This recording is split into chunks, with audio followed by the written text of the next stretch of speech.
My fiancé was shown our family's old photo albums by my mom over Christmas. He halted, reached out for my hand, and said, "Don't you see it? Can you see what I mean? If you don't see it, how do you—" I couldn't take his demonstration into consideration. 5 hours subsequently, I contacted the authorities. I always assumed that music would accompany such a life-altering event, something worthy of sharing with a therapist or a documentary crew. Think of it as a cinematic tension, a subtle hum, or perhaps a thunderclap. But no, potato salad was available. The lamb was cooked to a rareness. As if she hadn't just weaponized nostalgia for the 20th year in a row, my mom was humming Mariah Carey as she wiped the kitchen counter. Thunder not heard. It is simply the peculiar aroma that permeates our home during the holiday season. Lemon juice with an unidentified charred flavor. I had no expectations whatsoever. Well, that's the rub. As usual, I strode in grinned and pretended this wasn't going to serve as yet another yearly reminder that I'll never be able to fit in. Lucas, who is engaged to me, was as usual calm, observant, and reserved. Someone who could earn a livelihood simply by paying attention to detail. I believed he could provide stability, so I invited him along. I suppose it's a joke on me. There she was, my sister Nina, already swirling her wine in an expensive-looking beige garment. Many times her partner nodded. They seemed sincere when my parents grinned. Supper was supper. Exciting, familiar, and secretly nervous. The meat tasted dry. It was a sharp rida. Regarding Nina's new employment, my mom inquired, as if he had never encountered a millennial before my dad inquired about technology with Lucas. I was unasked for, but that's par for the course. Sometimes I would become furious. The only thing I do now is time how long it takes them to act like I'm not there. On this occasion, 9 minutes. Following dessert, Mom proceeded as usual. She said, "I brought the albums out," as she clapped her hands. It was as if it had caught her off guard and not been meticulously plotted. Music records are always in her bag, constantly pretends as though she stumbled into them in the hallway closet buried beneath a stack of dish towels. And we all act as if we've never seen these soiled pages before, grinning from ear to ear. Nina leaned in as if she were engrossed in an awards ceremony. Her partner pretended to be really interested in her. Sitting silently beside me was Lucas. Before the photographs, it was him that I watched. Photographs taken at embarrassing school events, birthdays, visits to the beach, and first albums. On the second album, we see Nina as a newborn, her parents beaming with pride. My third studio album. Lucas's attitude shifted after that. Initially, he remained silent, but I could tell. The arching of his back, his squinting as he read some pages and then another. He cocked his head in the same manner he does whenever he finds an improper crop in a photo he's editing. While he was measuring and scanning, he reached beneath the table and grabbed my hand without looking at me. "Isn't it so obvious?" Smiling, he spoke.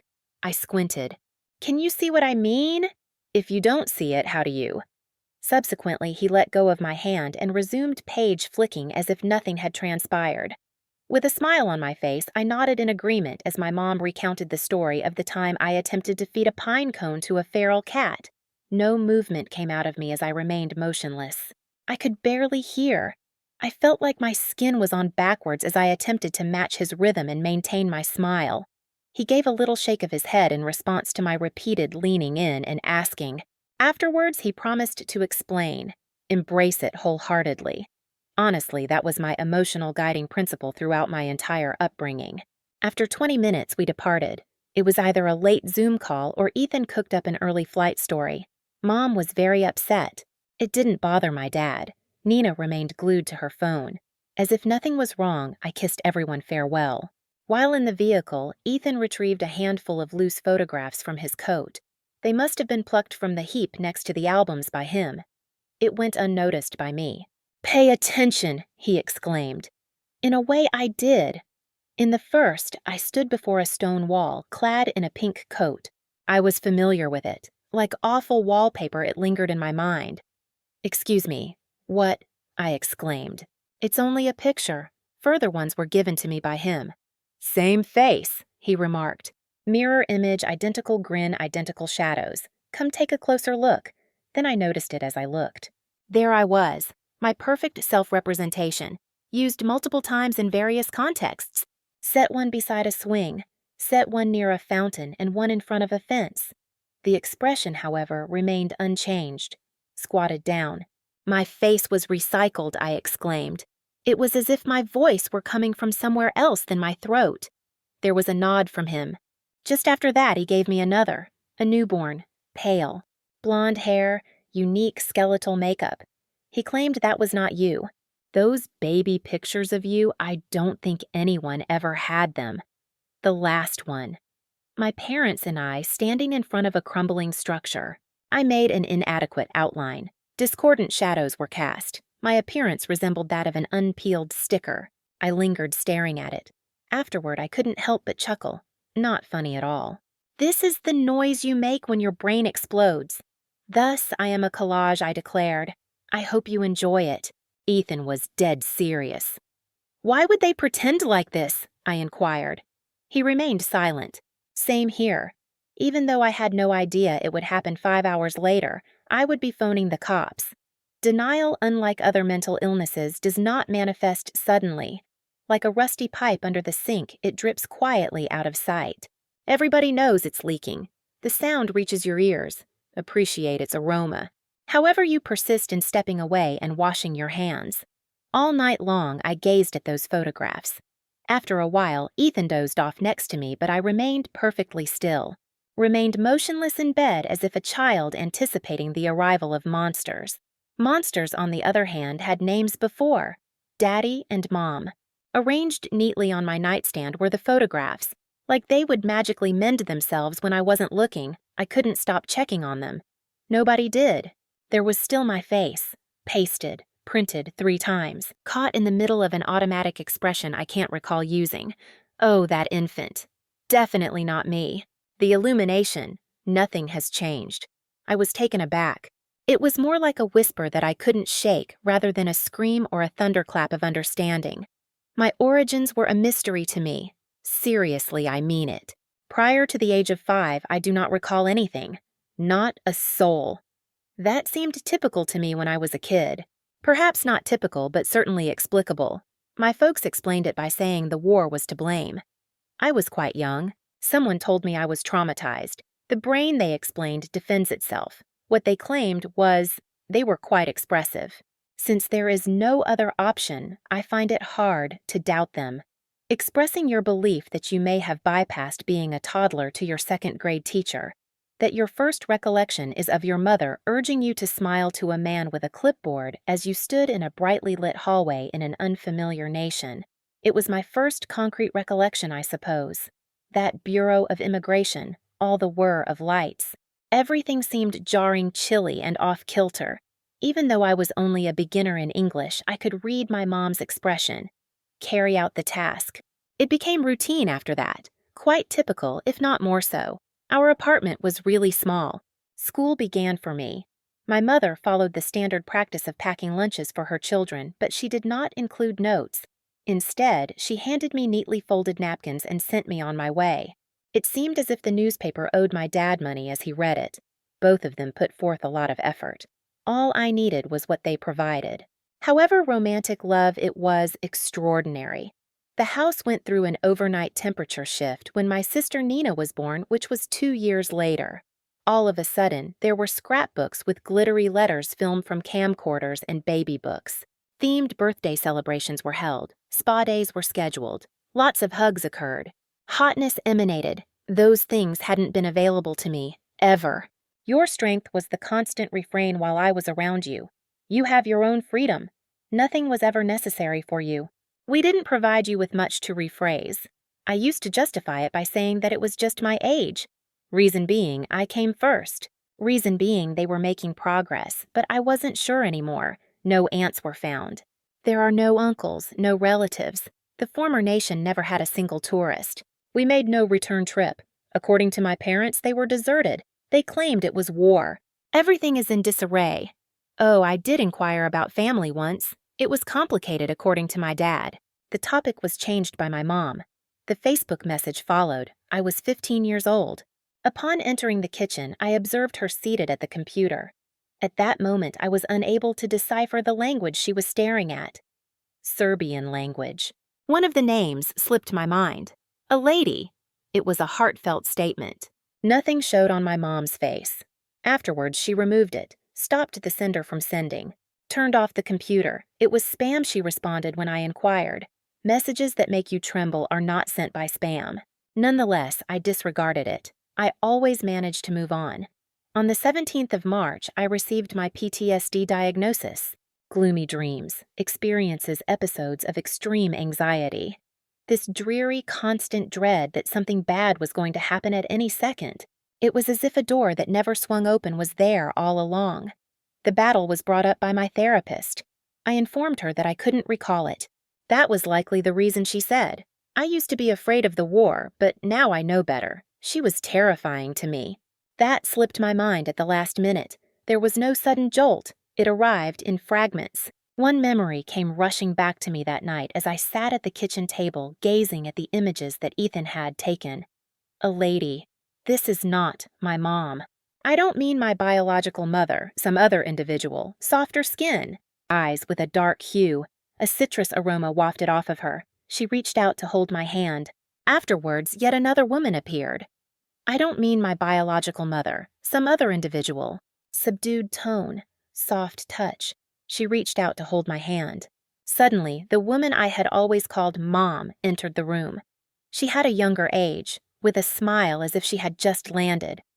"This is your babysitter," the first woman stated in Serbian as she leaned down. I met her for the first time at that event. Afterwards, more flashes. While sobbing and claiming I want my mama, I'm putting on a coat. Also a little touch on my shoulder. Very careful. "That's unacceptable. Talking about her makes you vanish." Now their phrases are fresh in my mind. Before I didn't notice them, but now I do. Buried beneath a mountain of advice to always smile for the camera. Then came the yelling. Lie down on a bed, brand new, quite peculiar. Feeling the kicking in my legs, scratching in my chest. Here I was beckoning for her. An initial female. Whoever it was had a citrusy aroma. I hear yet another voice. Cold. This is sufficient. How long the terror persisted is a mystery to me. Apologies, but maybe just a few minutes. Perhaps eons. Ethan came running in on me, gasping on the kitchen floor. As if grasping at something, my palms were flat against the tiles. Attempting to touch me, he refrained. Reflexively, I drew back. Instead, he sat silently by my side. While I was still on the floor, my vision was blurry. My breath seized in my throat, and I frantically reached for my phone to dial 911. On the third ring, the operator answered. "It's 911. What's the matter?" I felt my heart giving out. I opened my mouth to speak, but at first, nothing came out. With one hand on my back, Ethan continued to kneel beside me as if he could stabilize my breath. The words escaped my lips at last. They took me. Just a moment. "Much improved. Ma'am, are you okay at this moment?" "Yes, in my opinion. It is now my home." "Who escorted you is still with you. Oh no." I believe it was quite some time ago. It was only now that I recalled it. After another pause, the tone changes. Soft yet under control. "Sure, just breathe for me. At this very moment, you are not in danger." "Yeah, it's legit. It all came back to me last night. My parents weren't among them." Grasping the phone, Ethan extended his arm. "Her fiancé is this person." A panic attack had struck her. A little over 15 minutes ago, it went on. She's been finding out some stuff. Image manipulation and childhood snapshots. Unfortunately, there are no records of births. Strange discrepancies. Not to mention her recall was crystal clear. At the age of 5 or 6, she believes she was kidnapped. Outside the United States, it would have occurred 25 years ago. Keep your cool, operator. This makes sense to me. Where exactly are you? Ethan told us where to find us. According to her, the department's investigation unit would be notified of this as a welfare check. Someone will contact you by phone to inquire further. Do not wait if you or your companion feel threatened at this period. Give us a ring right away. She thanked Lucas and he ended the call. The words had been spoken out to a genuine person, but I was still trembling. Not a single person was engaging in that. I was up all night. I changed into clean clothing, took a shower, and folded some laundry that I had no idea I had put in. I seemed to recall emptying the dishwasher once. Ethan hovered brewed tea and observed me as if I were fragile glassware shattered in an earthquake. He once told you to take it easy. I did nothing, I just nodded. It seemed like the floor was about to give way. Under my feet, someone was about to burst through the door or both. Rather, the flat remained silent, humming gently as if it were unconcerned about my situation. My inbox emptied the following morning. I opened the case file, still waiting to hear back from the designated officer. We will contact you shortly. There it was. Ethan did see it. After giving it 2 reads, he only nodded. He stated that it is now real. Real. As if the time I spent curled up on the kitchen floor attempting to recall whether or not I had ever had a mother had never happened. 2 days subsequently, the doorbell rang. After 3 presses, measured. At peace, as a favor. As soon as I opened the door, I noticed my mom, who appeared to be delivering cookies with a brown paper bag in her hand. Standing just behind her, my dad had his hands in his coat pockets. Keep your face unaltered. Is it possible for us to enter? She inquired as she moved forward. Next to me, Ethan materialized. Allowing them entry, I slowly nodded. They reclined on the sofa as if they were invited visitors. On the coffee table, my mom set the paper bag. When you were sick, I brought some of the soup you like, the one with carrots. She reassured me that I wasn't dying when I was 8 years old and encouraged me to stop crying. That broth, thanks, I murmured with an air of formality. As if perusing her apartment would provide her with the words to express herself, she fluffed her coat and surveyed her surroundings. Dad remained upright. She finally mentioned that we had spoken to the cops. You supposedly reported it. Indeed, I did. She appeared to be trying to be insulted but was unable to muster the necessary effort. No need to go anywhere else. We were waiting for you. Would you have been honest with me if I asked? She blinked and paused. Ethan said that they did not intend to cause you harm. That is correct. At long last, my dad spoke up. Indeed, he stated, you are not our biological offspring. I blew my nose to let out a breath, not alleviation but rather affirmation of what I had suspected but needed a third party to validate. It was my mom who gave the signal. Your mom was a juvenile, a very juvenile. She isn't qualified to look after you. Please come with us, she pleaded with us. So I pleaded. She wished for you a brighter future. While we were departing, she remained behind. We were at war. For her, that was a given. Is she still somewhere? My mother knelt down silently. It is unknown to us. You failed to verify. Difficulty arose. Ethan sat with his arms crossed. For what reason artificially inflate the selfies? Dad was unfazed. We were concerned that she could feel out of place. So you basically made her new life and wiped her old one, Ethan inquired. My mother's voice quivered. You were young. For weeks you wept for her. It was horrible. You, however, adapted. It seems like you lost the memo. That was how we felt it would work best. Someone should have informed me, who then stated what snipping was her reaction. We snatched you away from your mom that your life was so completely forgettable you probably despised us. Think I don't care. No sound. She proceeded to take an item out of her bag, a picture. I am, aged around 6 years. I am cradling my dad's hand. She swears by this one, as if it were meant to resolve the issue. Nothing touched it. They both rose to their feet. My father glanced across at Lucas. Second, I was the target. You were not taken from us. We saved your life. I remained silent. Ethan was not either. And what's even worse, I nearly believed them for a little moment. I was not careful in my request. Tell me her name, I asked. It seemed like my mom didn't grasp the question since she blinked. Like clockwork, my dad rubbed his face to make it look like dealing with me was too much for him. Per her, you were 5 years old. You and your recollections. You can't rely on them. Challenge me. Then she shook her head in disapproval. Your safety was our first priority. It was previously done by you. Both of them exchanged glances. My dad proceeded to pronounce the name as if it were a confession. Meredith Petrovic, absent address, avoiding eye contact. The name alone. According to my mom, we drifted apart when I requested more. War broke out. I see.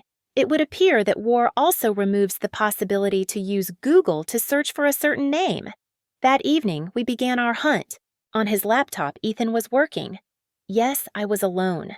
When conversing with my older relatives about cuisine, my Serbian is passable. But that's not the case when it comes to search engines. Meredith Petrovic. It seems to be a rather common name. A couple of paths ended in dead ends. Novi Sad's flower seller, a Belgrade fitness instructor who has retired. A blurry Facebook profile was the next thing I clicked. No grin. Filters not implemented. A woman with her dark hair pushed back, that's all, during the 1950s. Subtle wrinkles encircling her eyes. And that expression sent a chill down my spine. Curiously, I stood there. Ethan dipped his head. According to him, she resembles you. My head shook slowly in protest. Yes, I do resemble her. There was more than meets the eye. The resemblance was so unsettling that it made you uneasy. The kind that you might not notice until someone else brings it to your attention. A similar jawline. The eyes are the same. Even when she wasn't attempting to, she wore the same expression. Although she hadn't made any posts in months, a town in southern Serbia was listed in her About section. That was the same one my mom made a slip-up when I was 10 years old, and I overheard it once. An email was dispatched. A Google Translate was utilized. Although it may have sounded robotic, Ethan double-checked it 3 times. I remained fixed on the screen as if it were a potential response. My name is X, and someone gave it to me. Am I your daughter, I'm beginning to wonder. We continued by waiting. Her response came the following morning. Just one line. Might we have a conversation? A video call was arranged. I am not sure I consented to it. All the clicking was done by Lucas. Sitting there under the cover, I had the strangest feeling that I was about to encounter a character from a dream I'd forgotten I'd had. Her face materialized at that moment. Compared to her profile photo, she appeared much older. Dumped, but unmasked. I am still the same. At first, she simply looked without saying a word. As if she were trying to suppress an emotion, her index finger slipped to her lips. I wasn't sure, she finally said. Unfortunately, my perception of you has changed. I tried to utter a word or two, but the knot in my throat prevented me from doing so. After 25 years of searching, she finally mentioned my name. Those were not Isabel's days. Amelia it was. I went completely still. The name is Melina. It seemed strange, yet it was correct. Just like a well-fitting shoe that I hadn't laced up in decades. To maintain my composure, I blinked. Have you abandoned me? She frowned. Not in a big way. This isn't Hollywood. This subtle disintegration in her countenance. She loosened her jaw and then tightened it again. Nah, she firmly stated. Oh my goodness, no! It was as if she needed a moment to collect herself as she glanced away from the TV. After that, she retreated. You were young. Someone I trusted had to take you from me. Someone who lives nearby. Someone you know and trust. I hurried to the city hall to finalize some paperwork, so it was only for a few of hours. You had disappeared by the time I returned. She inhaled deeply. Your babysitter, so the story goes, departed earlier, purportedly accompanied her, but you failed to return home. She sounded trembling. Our search was conducted. Every police station was visited by me, each and every tent. Notices were put up. Shelters were contacted by me. Everyone said that kids go missing when fighting breaks out. Oh, I was aware that you weren't lost, and then she stopped. No idea where to look was all. Being very still, I sat. Ethan made the initial inquiry. Is your request to leave still pending? Nodding, she gave the signal. Families with children were given preference in the resettlement program to the United States, and I was one of them. Everything was prepared by me. Then she turned to me. They removed my name from consideration once you vanished. I doubt I would have departed had you not been there. Something finally clicked, much more so than any previous recollection. I just wanted to clarify that. I was taken because of that. Why I was necessary for their needs. For some reason, they inserted myself into those pictures as if I were a missing piece of a puzzle. Their affection for me was not the reason they took me. I rescued them, so they abducted me. Following that, we remained silent for some time. The color of her eyes had turned crimson. Most likely mine were as well.